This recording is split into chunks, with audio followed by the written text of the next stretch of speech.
اور سعد رضوی اس وقت press conference کر رہے ہیں. اس حوالے سے اسلام کیا کہتے ہیں؟ اسلام ہمارے مفتیان کرام نے اس کے اوپر فتویٰ دے دیا ہوا ہے. یہ بڑا حساس اور نازک مسئلہ ہے. میں یہ سمجھتا ہوں کہ آپ مذہبی طور پر اس کو استعمال کر کے عمران خان کے خلاف نہ جائیں. عمران خان کی اور بہت بڑی غلطیاں ہیں جن کو لایا جائے. اس میں تو عمران خان اگر توبہ کر لے گا تو اس کو معافی مل جائے گی. پھر ہم کیا کریں گے؟ مسئلہ یہ ہے کہ اس نے بنیادی قوم کے ساتھ جو کیا ہے ان پر بات کی جائے. یہ تو اس کا اپنا ذاتی مسئلہ ہے جس کو مفتیان بٹھا کر سمجھا سکتے ہیں. آپ نے یہ کہا ہے کہ جب ہم اسلام آباد تک پہنچیں گے تو جس دفعہ 144 لگی ہوئی ہے وہ ختم ہو جائے گی. تو کیا کہیں کوئی بیک ڈور کو رابطے ہیں یا کوئی اشارہ ہے؟ جیسے کہ اکثر آپ پہ الزام لگایا جاتا ہے کہ ایک ایسی جماعت ہے جو کسی کو اشارے پہ چلتی ہے یا اس کو صرف کسی طرح کی جو حرکات ہیں اس کے لیے کھڑا کیا گیا. کیا کہیں؟ دیکھیں، تحریک لبیک یہ سمجھتی ہے کہ ملک میں ہر وقت تو نہیں 144 لگ سکتی نا. ملک میں وقتی طور پر لگائی گئی ہے اور پہلے بھی لگتی رہی ہیں کچھ دن کے لیے، تو ختم ہو جائے گی. تو ابھی بہت سارے دن پڑے ہیں ہمارے اسلام آباد پہنچنے تک، اور انشاءاللہ تحریک لبیک نے کبھی ایسا کوئی کام نہیں کیا جس کی وجہ سے دفعہ 144 کو برقرار رکھا جائے. جنرل الیکشن کو بھی آپ نے اپنی اس مہم کا حصہ بنایا ہے کہ آپ یہ بھی چاہتے ہیں، کوئی ڈیمانڈ ہے آپ کی جنرل الیکشن کے حوالے سے بھی؟ جنرل الیکشن کے حوالے سے ہماری یہ ڈیمانڈ ہے کہ الیکشن اکٹھے ہوں اور اپنے وقت پر ہوں. جب انشاءاللہ یہ حکومت کی مدت پوری ہو جائے گی پھر انشاءاللہ اس کے اوپر بھی بات ہوگی. اچھا آپ صاحب یہ بتائیے کہ ایک شخص جھوٹا ہو، ذہنی توازن ٹھیک نہ ہو، زانی بھی ہو اور غیر اللہ کو سجدے بھی کرتا ہو، تو آپ سمجھتے ہیں کہ ایسے شخص کی اطاعت کرنا حلال ہے یا حرام ہے؟ مذہبی پوائنٹ آف ویو سے کیا کہتے ہیں؟ مذہبی پوائنٹ آف ویو سے یہ جو سارے الزام لگائے ہیں یہ جب ثابت ہو جائیں تو پھر تو حلال نہیں ہے. لیکن جب تک ثابت نہ ہو اور جب تک اس کا موقف نہ سنا جائے اس وقت تو نہیں کہا جا سکتا نا کہ یہ تو اس کے اوپر سراسر الزام ہے. بھائی اگر آپ عمران کی بات کر رہے ہیں تو عمران کے اوپر اور بہت سارے جرم ہیں جن کا آپ نام لیں. اس میں سب سے بڑا جرم یہ ہے کہ اس نے آسیہ مسیح کو ان کوٹوں کے ذریعے رہا کروا کے فرانس میں جا کر پریس کانفرنسیں کی ہیں. اس نے شاکان رسول کے اوپر لبیک یا رسول اللہ کہتے ہوئے اپنے دور میں 53 لوگوں کو شہید کروایا ہے. اس نے بہت سارے ایسے کام کیے ہیں. اس نے کرتارپور کی راہداری قادیانیوں کے لیے کھولی ہے. یہ بہت لمبا کیس ہے. آپ اس کے بنیادی اس کے اوپر آئیں جس کے اوپر اس نے کام کیا ہے. یہ تو اس کی ذاتی معاملات ہے نا. ذاتی معاملات کے اوپر ہم گفتگو نہیں کرتے.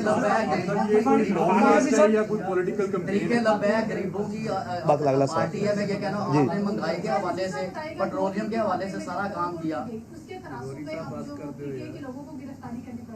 آپ کو کیا لگ رہا ہے یہ مقاماتی عمل نہیں ہے کہ جب پی ٹی آئی کی حکومت تھی انہوں نے بھی ایسی سیاسی جماعتوں کے ساتھ اس طرح کیا تھا، ان کے ساتھ اسی طرح؟ جی بالکل، یہ مکافات عمل بھی ہے اور یہ ان کی سیاسی غلطیاں بھی ہیں جن کا ان کو خمیازہ ہر طور پر بھگتنا پڑے گا کہ انہوں نے اپنے قوم کے بچوں کے ساتھ کیا کیا. اس وقت بھی ہم نے کہا تھا کہ تلک الایام نداولها بین الناس. اللہ تعالیٰ لوگوں کے درمیان دن پھیر دیتا ہے. جس چیز کا جس بات کا الزام انہوں نے ہم پر لگایا، یہ فوج مخالف مخالف ہیں، یہ امریکہ سے فنڈنگ لے رہے ہیں، وہ کون سا الزام بچا ہے جو ان کے اوپر نہیں آ رہا؟ تو اقتدار میں رہنے والوں کو آج بھی ہم جو اقتدار میں ان کو بھی کہہ رہے ہیں کہ بھائی آپ بھی خیال سے چلو، کل یہ دن آپ کے اوپر بھی آ سکتے ہیں. ہم تو 5 مرتبہ بھگت چکے ہیں.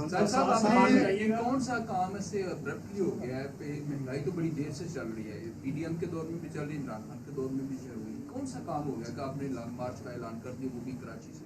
بھائی ہم نے تو اس کا اعلان پہلے 3 مہینے سے تیاری کی ہے اور سب سے پہلے ہم نے شٹر ڈاؤن کی آپ کو بتایا کال دی ہے. اور یہ صاف ظاہر ہے کام ہو نہیں گیا. پیٹرول کی قیمت جو 2 گنا سے بھی زیادہ بڑھ گئی ہے.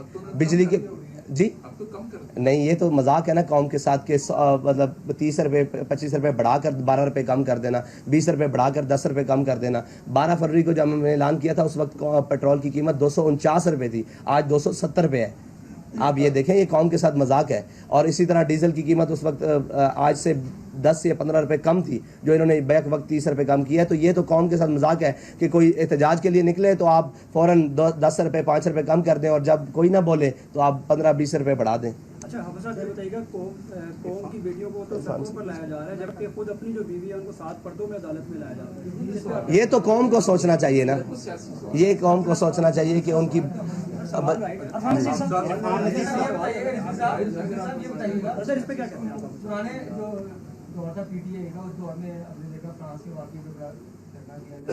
اس کے بعد واقعی ہوا انڈیا میں واقعہ ہوا اور دیگر بھی واقع ہوئے، اس طرح دھرنے نہیں دیے گئے، اس کے صرف پریس ریلیز تک جو ہے نا آپ لوگوں نے وہ جاری کی. تو کیا وجوہات تھی کہ اس وقت اس طرح کی جو ہے وہ مداخلت نہیں کی گئی؟ اس کی میں کئی دفعہ جواب دے چکا ہوں کہ فرانس کے خلاف ہمارا احتجاج اس لیے تھا اور اس کے سفیر کی ملک بدری اس لیے تھا کہ وہ وہاں گستاخی ریاستی سطح پر ہوئی ہے.